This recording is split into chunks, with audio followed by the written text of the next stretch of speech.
Hey guys, Dr. Ben here, Functional Medicine Centers. Let's talk about Epstein Barr virus. Let's talk about autoimmune and what we know and the research that is coming out. This is really interesting stuff and things that people are not looking for if they get any of these 7 autoimmune conditions. These are the ones that people are seeing and that the research is showing are getting autoimmune conditions stimulated by Epstein Barr virus in the body.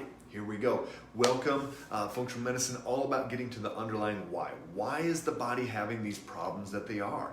And this is where we have to keep digging deeper and deeper and deeper. Even I just did a video a couple weeks ago about these long hauler COVID people. Give me a thumbs up if anybody saw that one, where we talked about COVID long haulers, these people that 100 different symptoms that they're having and full-blown clinics being set up for this. And what's happening is people are thinking, oh, this is from a coronavirus, but what they found in the research is that it's actually Epstein Barr virus reactivated in the majority of these people that are having COVID long haul symptoms. So, all right, guys, if you haven't already, go and pop down below where you're watching from. Love to see everybody all over the country, all over the world, pretty much every state in the union we've had on here, and a lot of different countries as well. So let me know, and let me know any questions you have. If you're dealing with Epstein Barr, if you've ever been tested, and if you have any of these autoimmune conditions we're talking about, you need to know if it's Epstein Barr. You need to know if you have this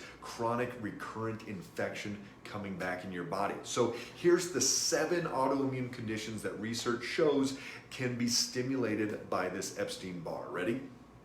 Lupus. Hey Janice, good to see you there in Scotts Bluff. Lupus, rheumatoid arthritis, multiple sclerosis, irritable bowel disease, IBD, type 1 diabetes. Guess what? We're seeing 30, 40-year-old people all the time now with type 1 diabetes. That body's going haywire, attacking its own pancreas. It's not just for kids anymore. Hey Patricia, great to see you. Juvenile arthritis and celiac disease. If any of you guys have celiac disease out there, you've got to check for Epstein Barr. You've got to check for this chronic viral infection. So lupus, RA, MS, IBD, irritable bowel disease, type 1 diabetes, juvenile arthritis, celiac disease. The research is showing that these 7 autoimmune conditions, and guess what? It could be a whole lot more other ones, 190 named autoimmune conditions out there. Epstein Barr virus, this is a virus. Almost every single person has Epstein Barr virus. If you were going to test yours, and you would see that you probably have Epstein Barr in your body. But this is a long-term virus. It never goes away. Coronaviruses, they go away. In influenza, it goes away. And that's why the whole idea, we talked about this on Monday, it's a pipe dream to get a herd immunity to a coronavirus. It's just not going to happen because the antibodies fades, where they come in and out. It's a seasonal upper respiratory infection. But something like Epstein Barr virus is part of the herpes family. And what happens when somebody gets run down enough? Hey Lisa there in California, somebody gets run down enough that herpes virus comes back, or they can get shingles, or these are the type of viruses that are going to keep coming back. Well, Epstein Barr can do that as well. People that have gotten COVID, they reactivated, their immune system got depleted enough, they reacted that Epstein Barr, and so the symptoms they're having for these COVID long haulers is not long-term COVID symptoms, it's actually reactivated Epstein Barr. Really fascinating. So basically though, what happens when somebody gets this Epstein Barr, most people it's in childhood, early adulthood, things like that, they get that Epstein Barr.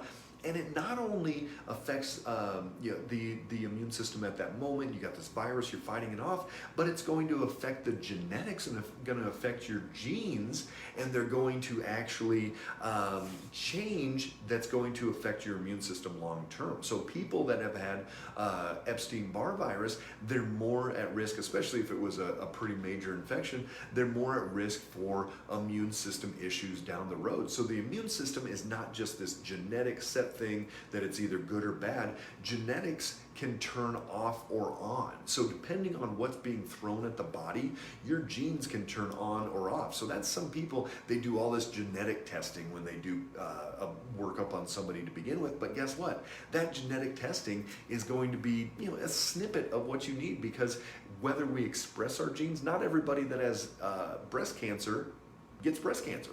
Not everybody that gets breast cancer does have breast cancer genetics. So guess what? We've got to take a step back and figure out why these things are out of balance and what you need to do to figure this out. But if you have autoimmune conditions, especially lupus, RA, MS, IBD, irritable bowel, any type 1 diabetics, juvenile arthritis, or any celiac disease, you need to know if you have Epstein Barr virus in the body. Simple ways to do that. You can look at immune system cells, liver cells, lymphocytes, some of these different markers without actually running an Epstein Barr test.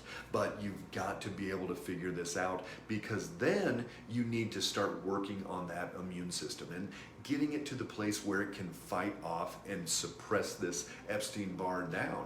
I had a patient that she moved up to Fort Collins from Dallas to work with us because she had shingles 13 times by the time she was 27. I mean, amazing that somebody could even have that. If any of you have had shingles out there, give me a thumbs down, or know somebody that did. I mean, it's miserable. And she had it 13 times by the time she was 27. We got her to the point where she went 2 years without having any shingles, all this stuff.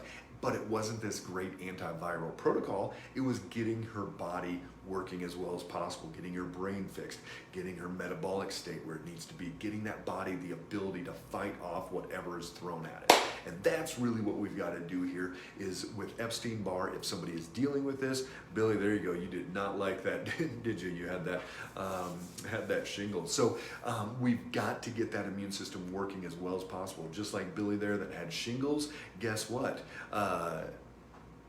Hey Donna, thanks for the share there. Billy, he had shingles, and that's because his immune system got depleted somehow, some way in there. So here you go. All of these autoimmune conditions definitely could have a Epstein Barr component to them. You got to figure that out. You got to build up that immune system. You've got to do some antiviral. You got to support your blood sugar, get to sleep, do all these things for your body to be able to handle all of these. Hey Goj, good to see you there in the Philippines. Good morning. And do you advise the shingles shot? You know, that's an individualized question. You know, everybody's body is unique, so we would have to speak about that one in private. I had active Epstein Barr for over 2 years. Functional medicine fixed me. Good job, Joe. Yeah, so there's two parts of Epstein Barr. You can have active infection, and which is looking for certain immunoglobulins, but you could have also chronic markers as well. So you've got to figure it out. You've got to know what the body's doing, but ultimately get that body to be as strong and vibrant, as healthy as possible. If you got questions at all, pop those down below. Great to see you guys. Keep that body strong. Take care.